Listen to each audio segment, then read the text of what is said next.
have a presentation that's titled WTF is True Content Engagement, and how do I get that?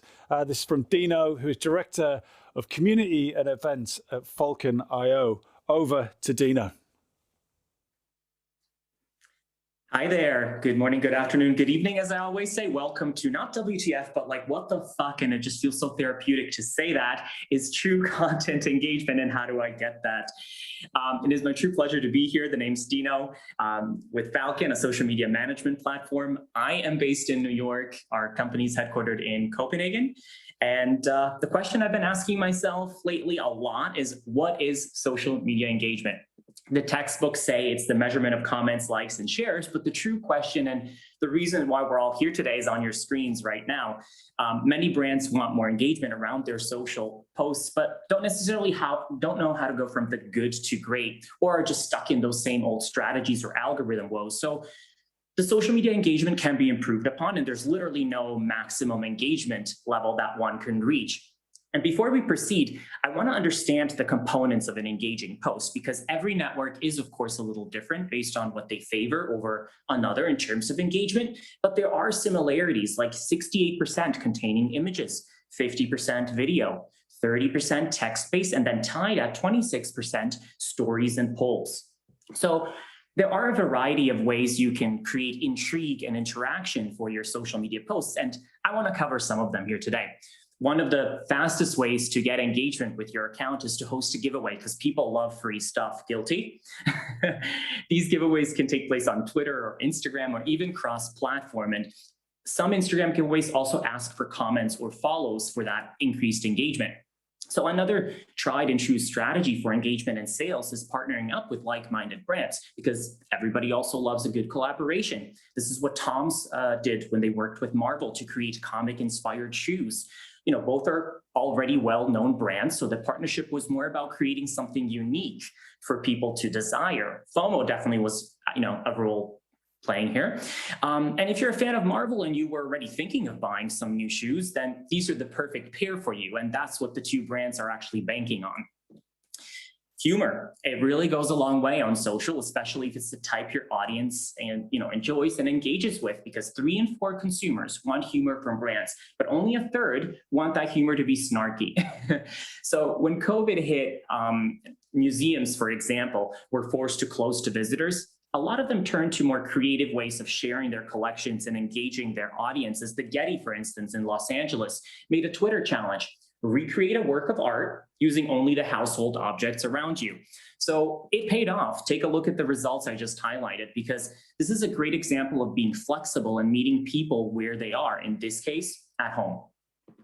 FOMO, here it is again, a very strong tactic to use when you want people to pay attention to your brand. And it makes people feel part of an exclusive club when they've seen something others haven't. Flash sales are perfect for this. Intriguing content both fall in this category. And Fenty did this phenomenally. They put up a short video and explicitly wrote that if this post received 200,000 likes, they would post an unreleased video of Rihanna on Friday. So there's a twofold strategy here. The post obviously reached 200,000 likes, but the caption makes it even more necessary to reach it faster.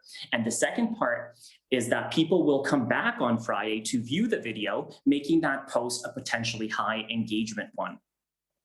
Stickers. Instagram story stickers are a great way to encourage those followers to chat and share their opinions and experiences with you, so which in return will create a loyal following that really connects to your brand. That's what REI did when they featured an influencer and had them answer questions sent in by followers on subsequent story posts. The topic was outdoor cooking, relevant for their audience, of course. And during the answers, they were also able to link out to products and articles. So in return, the influencer reached a broader audience and way more interaction. It's an engaging win-win for everyone involved.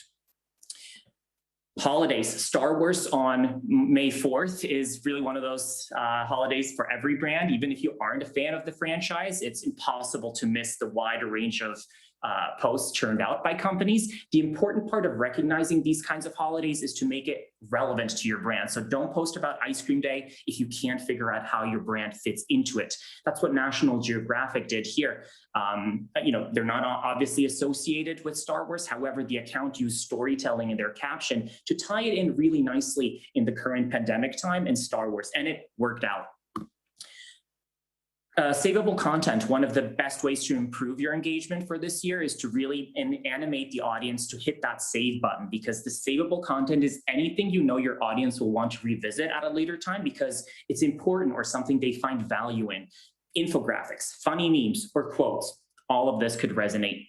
And then finally, write longer captions. Instagram allows you, for instance, to go up to 2,200 characters long. That's a whole lot of space to share with your audience. And one of the factors that affects how your Instagram post performs is the algorithm time spent on posts. So one of the easiest ways of improving your Instagram engagement here specifically is simply by writing these longer captions. And these have actually doubled since 2016. And with those longer captions, comes most engagement. So today, feeds are filled with an average caption length of 405 characters, and that's about 65 to 70 words. So now, I'm not saying that every caption should be super long, but even writing a full sentence instead of just a few emojis could help you increase that engagement. So to sum up, and I'm not going to cover all these 10 things you can try at home to increase social media engagement, but you'll need to break the process down into a few parts. First, understand what engagement is and which parts focus on. Second, analyze the current engagement you have. And third,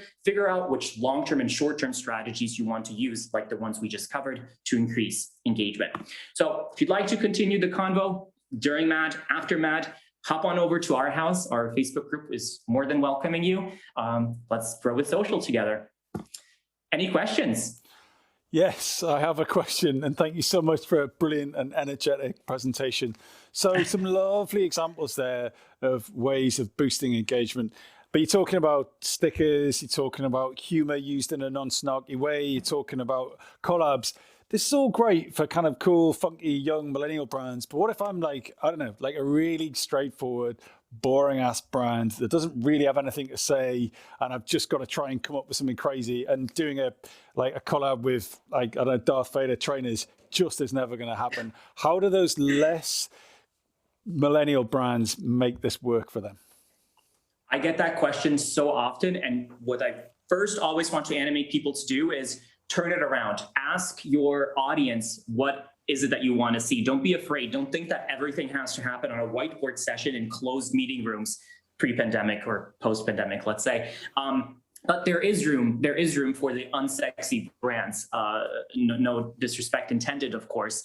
In using like polls, for instance, it's still a great way to use real-time marketing and engaging marketing, but still catering or targeting it in a world that's super relevant. I always think about this. Actually, they were from the UK, a financial consultancy who actually even wrote and created posts about cooking and shopping, budget-friendly shopping and money-saving tips on their actual social presence, because they said, you know what? It's not just about the savings account or the checkings account you have with us. It's also about how can we help you in the larger scheme of things in life, in daily life.